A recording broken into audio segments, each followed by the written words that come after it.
One of the things I did there as well was I started having what I call test plans. They were actually test specifications. And they, in a sense, saved the project because it went from a probable failure to a bare success. There were a lot of problems in this particular project. I once did a case study based on it, and they said, oh, well, this is far too unrealistic. That would never happen in real life. And in fact, it was the real story. But there we are. So one of the other things I did when I was at Ferranti was I wrote some things that got shared around. One of the guys working on the team didn't seem to be very good at debugging. So I wrote a sort of a debugging guide, how to do debugging, how to sort of hone in on what the bug is, different experiments to try. And he said, oh, this is really useful, he said. And he shared it with other people that he knew as well. And I thought, I really like that. I'm helping him. So I enjoyed that. There was also, we struggled a lot because with the police systems, you have to have a reminder if they haven't seen to an incident within 2 minutes if it's a high priority, or 5 minutes if it's a low priority. But the timing didn't work properly. So I wrote a test program that tested the timing functionality of the operating system and found a number of bugs.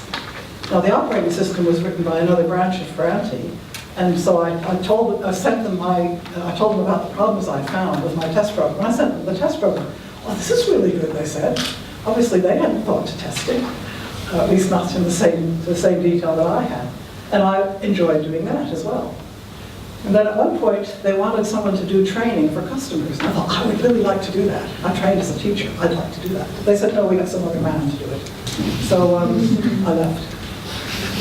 But what I learned is that legal stuff is important. Another thing I learned is that the senior managers don't know everything. There was once, this was before I was team leader, I was sort of assistant team leader, and Pete, the team leader, was called away, or he was away for the week. I don't know if he's on a training course or something. So I had to go with a meeting with the top manager. Now, I was terrified. He knows everything, and they came up with this 6 months before that. We'd had a problem with an interface to the post office system. But we eventually figured it out and fixed it. And I went to this meeting, and the top level manager said, I hear there's a problem with the interface to the post office system. Now, what should I have done? I should have said, is this something new, or is this the problem we had 6 months ago and I fixed? But no, I thought, oh, he knows more than I do. I must not, I don't know about something, I should know about it. Oh, I'm terrible, I don't know my job. I just went to pieces. Okay. That taught me a lesson, not to do that again, and also to always ask questions. So, the other thing is that their perspective is they didn't know everything. They have a wide view, they don't know the detail. And that was a very interesting insight, which has been helpful ever since. The other thing I found working with Ferranti is that working with a good team of people is absolutely fantastic. We had, the team we were in at one point was shipped out to a different office. We had a huge floor all to ourselves, no other people were there. So at lunchtime we would bring in guitars and play and sing. We had so much fun. We got a lot of good work done as well. Probably partly because we had so much fun. Another thing I learned is that everyone always agrees with you. You won't learn anything. We had some really heated arguments as well as a lot of fun. Structured programming was just new at the time. And I thought this was a really good idea, probably because I wrote such unstructured code. But one of the other guys said, it's rubbish. There's nothing new there. He actually wrote very good code. So he probably didn't need to have these insights, whereas I did. But with the sort of full and frank discussions that we had, I did learn things. Another thing I learned is that if you want to do something, if you have a good idea, don't ask for permission. Just do it. It's the saying, forgiveness is easier than permission. Do it, and if someone objects, then you say, oh, I didn't know I had to ask about that. So just do it. And achieving your ambitions might not be quite as good as you thought. I found I didn't really enjoy being a team leader. I liked being one of the lads, if you like, or one of the team. So I didn't really enjoy it as much as I thought. So then I went independent, and I left Ferranti, and I went to the National Computing Center, which is a government body set up to promote the use of computers in the 70s and 80s. And I went in to do training. Now I'm returning to teaching, which is what I had originally wanted to do. And I did training in Coral 66, and also I developed a new course in real-time design, which included, much to their astonishment, a unit on testing, which they hadn't thought of. Testing and debugging, which were lumped together at that time, which, again, they shouldn't be, but there we are. And I really enjoyed that, and we did the training. But then I was only there full-time for about 4 months until my daughter arrived, and then then I became an independent consultant, sort of by definition, because I was no longer employed. And I ended up, while Sarah was small, doing 4 to 6 week-long training courses a year. It was great. I really enjoyed it. Although the first course I did after I actually left, which was only 3 months later, I found my confidence had completely disappeared. But as soon as I started, then it came back, so I really enjoyed that. And I helped them develop new courses as well after a while. They wanted courses on software engineering, so I did a high-level one on software engineering principles, in which I put 3 days worth of material into 2 days. And then I did one on testing. And they had a range of things. We want to do testing. We thought we'd never find anyone who wanted to do that one. I thought, well, testing's interesting. Testing is fun. Really? That's why I was a bit mad. And I thought to myself, testing, it doesn't really have a very good image these days, but I know it's better than what people think it is, so I think I'm going to try and specialize in testing. Now, at the panel yesterday, Jasper said if you want to start up now, choose a specialization. I think that's absolutely right. But at the time I was doing it, testing was a specialization within software engineering. I was known as .test. And then I also wrote for NCC publications. I was the main author for some booklets that they published and gave away for free. One of them was called Verification, Validation, and Testing, and the other one was Software Tools for Verification, Validation, and Testing.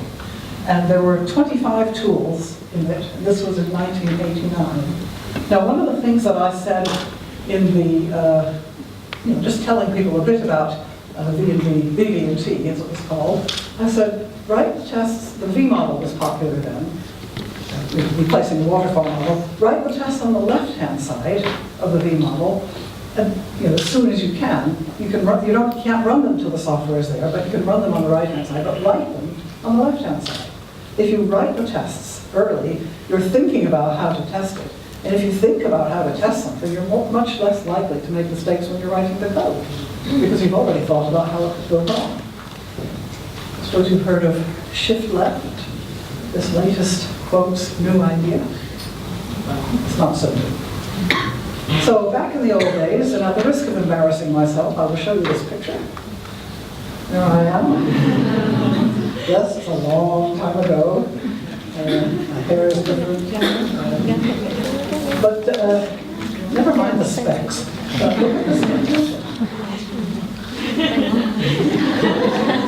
Have you seen one like this? You have, it's probably in a museum.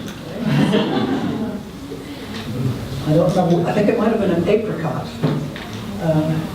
And I had 2 floppy disk drives, floppy disk there.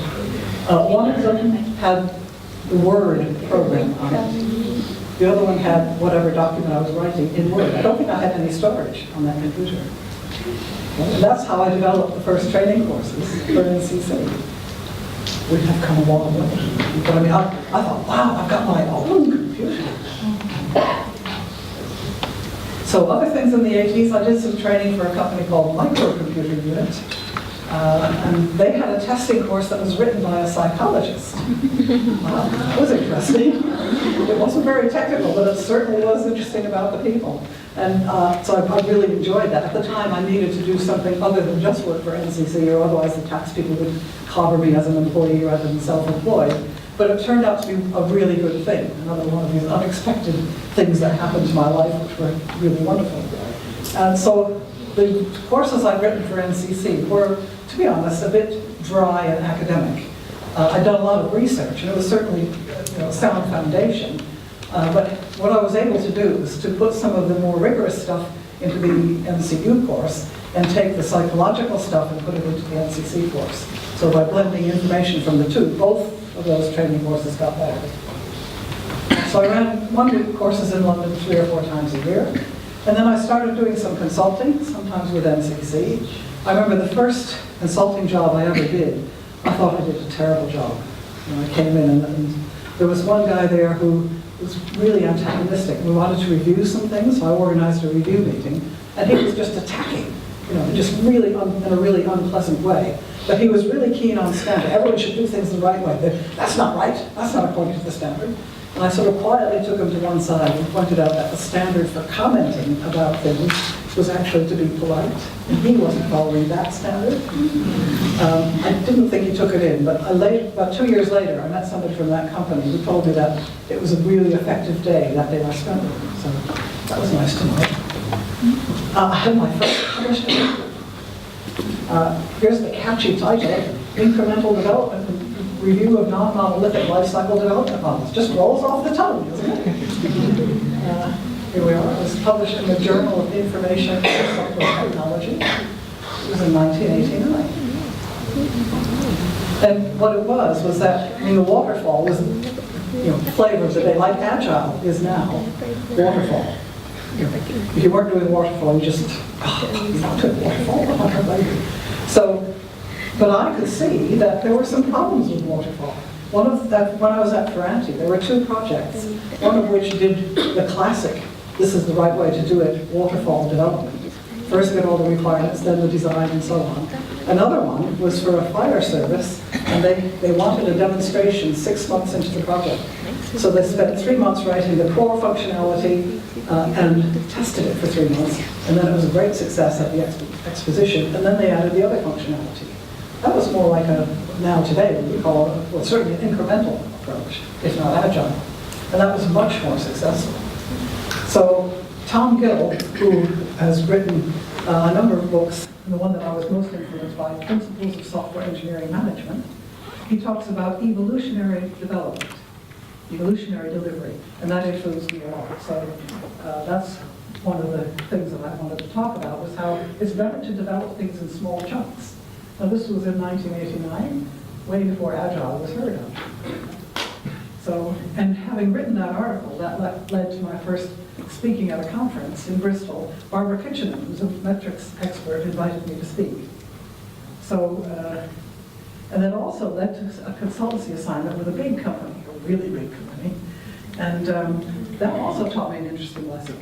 I was fairly, and it also led to a consultancy assignment with a big company, a really big company. And that also taught me an interesting lesson. I was fairly new to being self-employed at this time. And so I did this work for the company in April, and on the 18th, and I got a purchase order from them, and so a couple of weeks later I sent them an invoice. And then I sat back and I thought, well, they'll send me a check, right? So April went by, and May went by, and June went by. I still haven't had anything from them. So by this time I thought, hang on a minute, shouldn't I have had something by now? So in July, I rang them on the 6th. They said, we have no record of your invoice. Okay, I sent them another. This time I rang them 2 weeks later, on the 17th. I asked about the invoice. It's gone to accounts. That sounds like progress.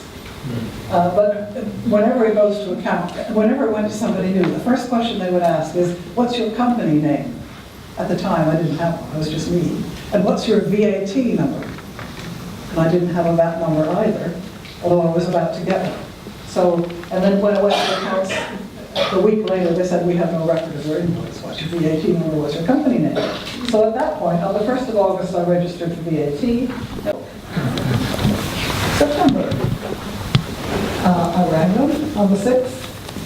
We have no record of your invoice. So I sent them invoice number 5. This time I added 10% late payment in terms of 30 days. I was beginning to learn about business. I rang them 2 weeks later. It's gone to accounts. Your VAT number isn't registered with our company yet. Okay. A week later, we can't register your VAT number because our computer is down. Okay. October comes. Well, I said 30 days, so now the 30 days were up, so I rang them again. And I spoke to a lady who said, I don't know who agreed to 30 days. We never pay in less than 60. Well, I was about to point out that it had already been about 240 since I've done the work. But nevertheless, I waited for 60 days. On the 31st, I rang them again. We have no record of your invoice. How many months is this? 8. So we've got no record of your that number. It's nice to see lots of women here at this conference, and also the senior women, the government official. And Masbura is a wonderful example as well. So I'm really glad I did do it and went independent. There's a book called Feel the Fear and Do It Anyway. So if you're thinking of going independent, I would encourage you to try it. Set yourself a deadline for it, but don't expect things to move really quickly, really soon. It takes perseverance as well. So back in those days as well, there were other things going on. The British Computer Society had a specialist interest group in software testing that was set up in '89. And that became a focal point for testers within the UK. We developed a standard, which later became the SA2015 and has now gone into 29119. The Eurostar conference was started after the SIGIS. The first one was in 1993. I was program chair for the first one from 2009. And we initiated discussions on certifications for testers, initially with ISEB and then the ISTQB. And the SIGIS became a model for other European testing groups. Then grown consultants into the 90s. Initially it was just me. Then, and I did a 5-day training course for Unisys, which was very interesting. And then my husband, Roger, took early retirement, and Mark joined us as a partnership. And then we were doing 2 public courses a year, one on techniques, one on test management. And then we actually did the very first foundation course, which was in 1998. And one of the things that I did was I had an ethos about how I thought my business should be run, which I helped to develop, and Mark agreed to when he joined me. And it was my basic purpose in life, I think, is to help people. And as a Christian, I think that's what I'm supposed to be doing in life. I'm not out to make a killing. I'm out to make a living. But I'm not building an empire. I'm basically trying to help people. So that was sort of how I ran the business. And our goal was to produce the best quality training materials that we could. And Grove still does license their training materials to many organizations worldwide. All of the ISTQB courses are licensed, and Mark is now the one who deals with that. So, and we had a lot of fun. We grew to about 5 or 6 people. We'd have meetings for a week at a time to develop things, work on materials. That was good. In terms of writing, the CAST report was in '91, 82 tools, and some general testing advice. Still at that time, testing was not highly regarded. The software inspection book that I wrote with Tom Gill in '93, that was very interesting to do. And then software test automation in '99 with Mark. And that one is still around. It's recently been translated into Japanese, which is interesting. The first half of the book is how to do automation well. The second half was case studies. And then when we came to look at updating the book, we looked at the case studies first, and that became the experiences book. So testing conferences. My first testing conference was in '91 in the States. First Eurostar in '93. Qualifications. I was on the working party for the foundation syllabus. And now, testing is a respectable career. When you say you do testing, people don't say, are you crazy? Well, maybe some people still do. But it's certainly a lot more than it used to be. 2 more books, also one to support the foundation qualification with Rex Black and Eric Diendahl and Isabel Evans in the first version, and the new book on automation. So I attempted retirement in 2008, and what I'm working on now is the test automation patterns with Soretto. And we had the tutorial on Tuesday about that. And that's proving really interesting, and we're trying to distill our knowledge and into this wiki, and hoping to get contributions from anyone in the world who's interested in test automation to help improve the wiki, get more and more examples of it. We're now beginning to get people contributing to it. I think that's great. Some people from the tutorial have already contacted us to contribute to the wiki. So if you're in test automation and are interested in just getting free advice, please go to testautomationcompanies.wikispaces.com or just .org as a show. By the way, if you're interested in the history of testing, there's a website called testingreferences.com, and that's got a testing timeline, which has got some, it's really fascinating to see how testing has developed over the years. Just from by a guy from the Netherlands. Okay, well, where is testing now? It's certainly much more well established as a career and a profession. There are developing a lot of specializations within testing, performance, security, mobile, automation. And I think testing is, as we saw with the keynote from Gualtieri yesterday, the market for testing is just amazing, growing 10%.